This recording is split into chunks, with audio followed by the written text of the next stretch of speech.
Consider this year, 2025, where new cold chains and infrastructure networks make it possible for tomatoes from a village in Rwanda to reach Dubai in just 48 hours. Yet, in this same year, another farmer in Kano lost his crops before they left the village because of the absence of logistics, transportation, marketing, and distribution infrastructure. Are we therefore, as a region in the country, condemned to live in this reality? I don't think so. Let me begin with a small teaser. Can we together envision something with me? In northern Nigeria, where a farmer in Mambila can send fresh milk to Singapore in 72 hours, where our miners in Jos export not raw ore, but high-value products stamped ethically sourced in Nigeria, and our young people are building companies that compete on the world stage. I guarantee you that this is not a fantasy. It is a choice, a deliberate choice. And I believe the reason we are here today is to talk about how we make that choice together. First, there is nothing inherently wrong with us as a people. This is not about capability, but about connectivity. The infrastructure, the technology, the systems that link potential to prosperity. We know that it is possible to connect the dots. My experience tells me that we have what it takes to unleash abundant prosperity. So here's the question. Do we have the will to connect them into something actually much bigger? Because technology is not just a tool, it is the currency of competitiveness. We do know that the regions that digitize value chains, integrate markets, and mobilize capital will win in the next decade. Now, we can be one of them if we act with urgency and precision. Let's then move forward and talk about the purpose of this paper and the key takeaways. This conversation I'm having with you is actually simple but very powerful. First, we'll look at the opportunity in front of us in these three sectors and why they matter now more than ever before. Second, we present a strategic, actionable vision for how technology can ignite industrial transformation, drive growth, and solid, sustainable infrastructure in the region. Third, we can then connect all these things into one unified development model that makes us a magnetic field for attracting global investment. Fourth, we'll do all of these things by deploying the required capital, skills, and infrastructure. If you remember nothing else at the end of this speech, remember these 5 vital takeaways. 1, these 3 sectors do not exist in separate silos.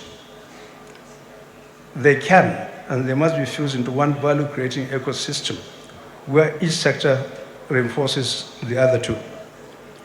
Second, technology is the multiplier. Because what we do know is that digital tools, renewable energy systems, and data-driven platforms can accelerate productivity, cut waste, and open new markets. 3, we have a blueprint to mobilize capital. We can attract blended finance, climate funds, and diaspora investment by packaging bankable projects. 4, very important area, skills development is as critical, if not more critical than even the roads, the bridges, the power lines, and the industrial parks. Because that's the most important, single most powerful ingredient that you need to make all of these assets go to work. 5th, we must take bold action. And therefore, this speech speaks to the need to come up with measurable goals, measurable targets that will properly embed the MAP 2025 Tech Compact. Ladies and gentlemen, with that purpose, And those outcomes in mind, let us reframe how we think about industrialization in northern Nigeria. Because the old playbook will simply not work. We have to reframe our narrative from factories to smart systems. So for a lot of people, industrialization is all about having these big factories, heavy, expensive machinery, and very long production lines that convert raw materials into finished products, sold within the country and also without. That was the old way of doing things. Today, the most successful economies are built differently. They run on digital infrastructure, connected supply chains, and the ability to create and protect ideas and designs that have value. In this new world, information and innovation can be worth more than physical products. And here is the advantage for northern Nigeria, in the sense that we actually do not need to take a very expensive path. Many of these solutions are fairly easy and they're fairly cheap. So we can move straight into a digital-first, innovation-driven economy. Now, remember that once upon a time in this world, we were hunters and gatherers. From there, cities developed, and then there was the agricultural revolution, then leading to the first industrial revolution, the second, the third, and the fourth. I'm speaking to a very enlightened audience, so I don't need to walk over these things with you. The most important here is that we are now in the fourth industrial revolution, where artificial intelligence, big data, and advanced connectivity are merging the physical and digital worlds. So under these circumstances, technology is not just a support tool, it is the driver of competitiveness, period. It decides who is a leader and who is a follower. So for this particular region,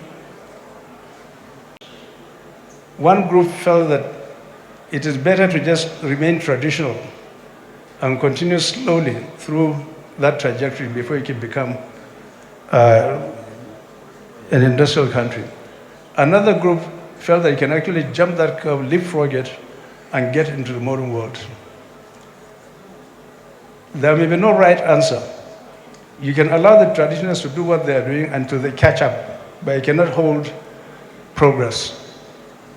And so it is very, very important to actually adopt these principles as quickly as possible.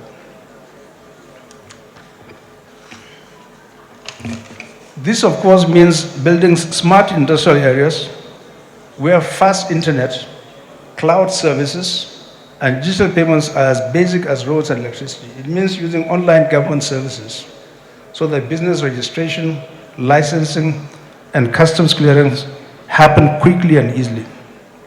It also means focusing on high-value sectors of the economy like software, financial technology, and creative industries that bring strong returns without needing massive physical infrastructure.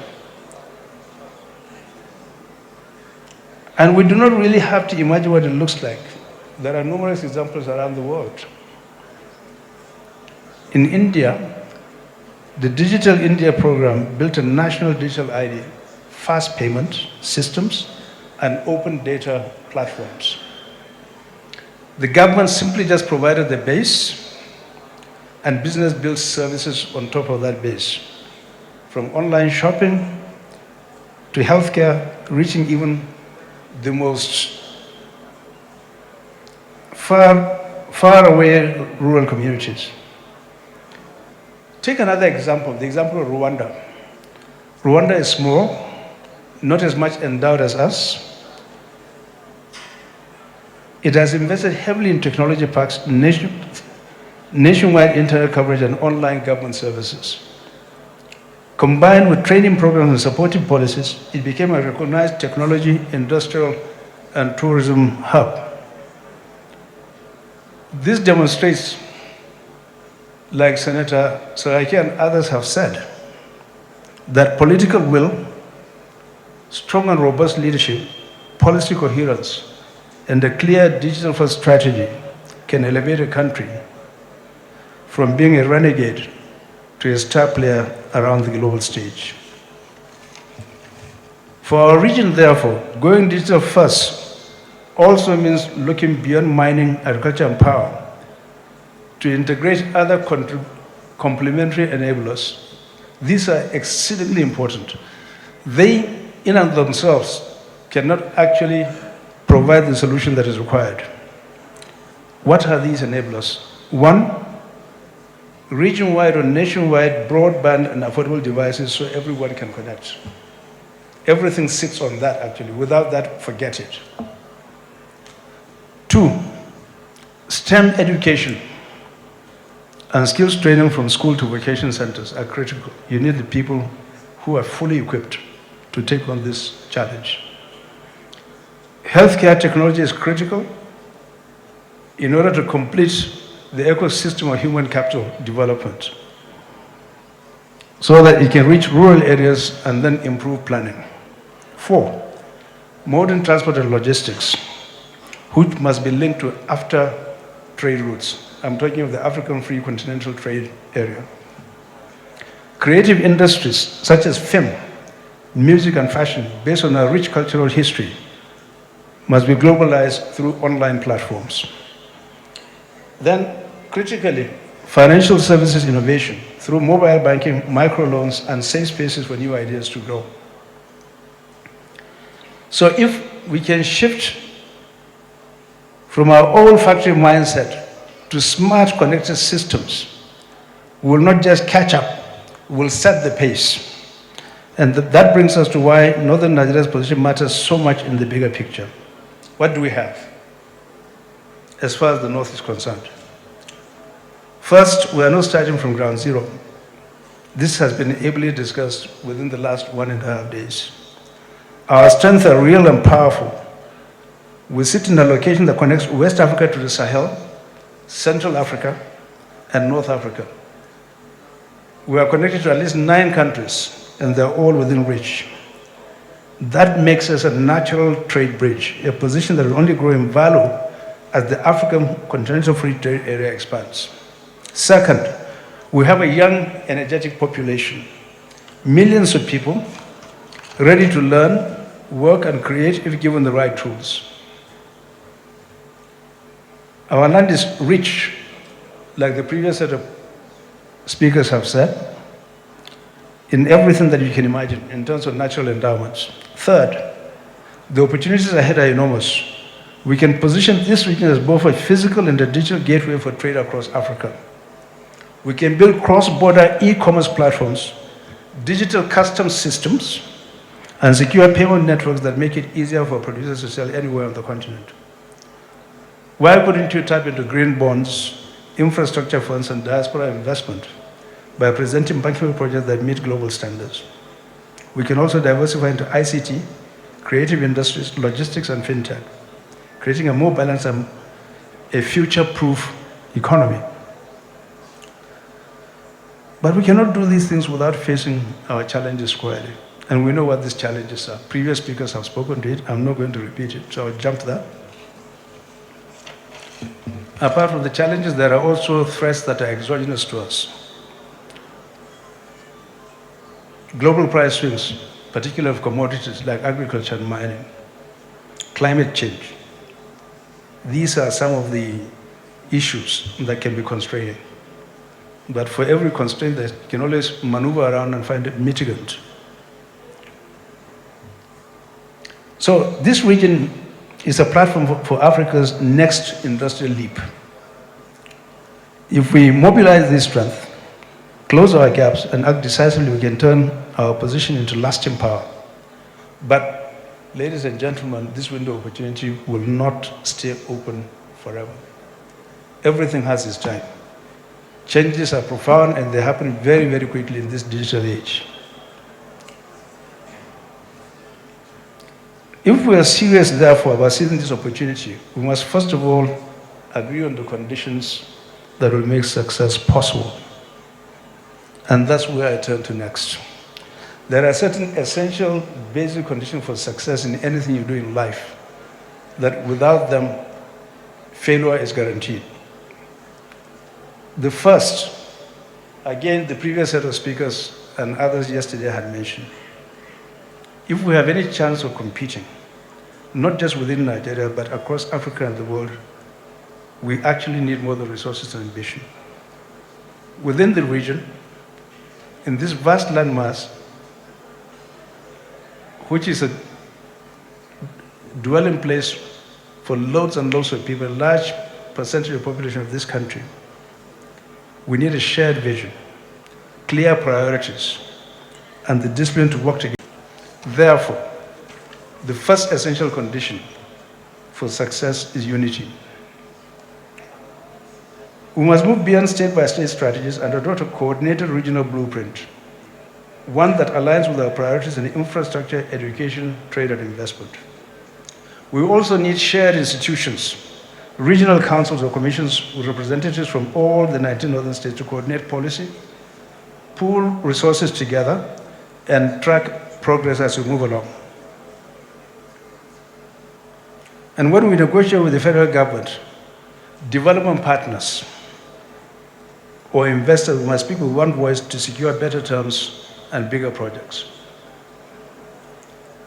Most importantly, we must learn from other regions how they have successfully developed a cohesive regional development strategy. Once upon a time, at the time I was running NNDC towards the beginning of the 1990s when I left, NNDC was, nobody could come even remotely close to it. That was what I inherited from previous GMDs.